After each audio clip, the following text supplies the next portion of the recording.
Vaksin COVID-19 adalah antara sinar harapan kita yang paling utama untuk kita menang dalam perang melawan COVID-19. Kerajaan telah berjaya menempah vaksin COVID-19 dengan pengantaran pertama bekalan vaksin ini dijadualkan tiba di negara kita ini pada bulan ini juga. InsyaAllah. Penghantaran pertama vaksin COVID-19 ini melibatkan vaksin keluaran syarikat Pfizer dan BioNTech yang telah menunjukkan kadar keberkesanan yang tinggi iaitu pada tahap 95%. Justru saya suka memaklumkan bahawa kerajaan akan memulakan rollout program pelaksanaan program imunisasi COVID-19 kebangsaan mulai hujung bulan ini. Dan kita menyasarkan sebanyak 80% populasi negara kita ini ataupun 26.5 juta rakyat ataupun individu akan menerima vaksin ini yang akan diberikan secara percuma kepada rakyat Malaysia. Program imunisasi COVID-19 kebangsaan ini juga akan melibatkan 3 fasa. Fasa pertama akan melibatkan sejumlah 500,000 petugas barisan hadapan yang terdiri daripada petugas kesihatan dan petugas bukan kesihatan. Fasa ini adalah amat penting untuk melindungi frontliners kita yang berada di barisan hadapan dalam memerangi pandemik COVID-19. Fasa pertama program imunisasi ini dijadualkan tamat pada bulan April tahun ini. Fasa kedua pula akan melibatkan kumpulan yang berisiko tinggi dijangkiti COVID-19. Mereka ialah warga emas, golongan rentan iaitu yang berusia 60 tahun ke atas yang mengalami masalah mobiliti seperti penyakit jantung, obesiti, diabetes dan tekanan darah tinggi.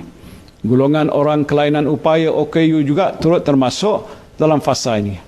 Sebanyak 94 juta orang dianggarkan akan menerima vaksin di bawah fasa kedua ini yang akan berlangsung mulai April hingga Ogos 2021.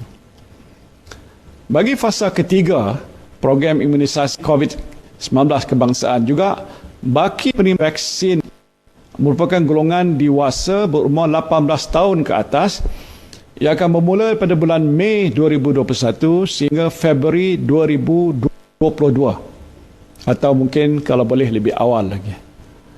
Fasa ini penting untuk membentuk pelindungan kelompok ataupun herd immunity dan seterusnya mengawal pandemik ini secara menyeluruh. Untuk memastikan program ini berjalan dengan lancar, teratur dan juga memudahkan orang ramai, lebih 600 pusat simpanan yang juga pusat pemberian vaksin akan dibuka di seluruh negara. Saya telah mengarahkan pihak berkuasa agar menggunakan pelbagai kemudahan termasuk fasiliti kesihatan awam dan swasta, stadium, pusat konvensyen, dewan orang ramai serta universiti sebagai pusat vaksinasi. Peruntukan dalam Ordinan Darurat Kuasa-Kuasa Perlu 2021 akan kita gunakan oleh kerajaan untuk mengambil alih secara sementara dewan-dewan dan kemudahan-kemudahan yang lain bagi tujuan persediaan untuk melaksanakan program imunisasi COVID-19 kebangsaan ini. Program imunisasi COVID-19 kebangsaan ini adalah program vaksinasi terbesar yang pernah dilaksanakan di negara kita.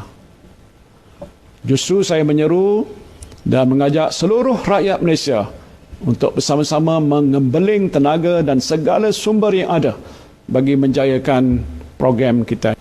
Anda semua boleh bersama-sama menghulurkan bantuan sama ada di aspek perubatan ataupun bukan perubatan, khususnya aspek pendidikan kesihatan di pusat-pusat vaksinasi bagi menjayakan program ini. We are all in this together. And only together can we win. Lindung diri, lindung semua.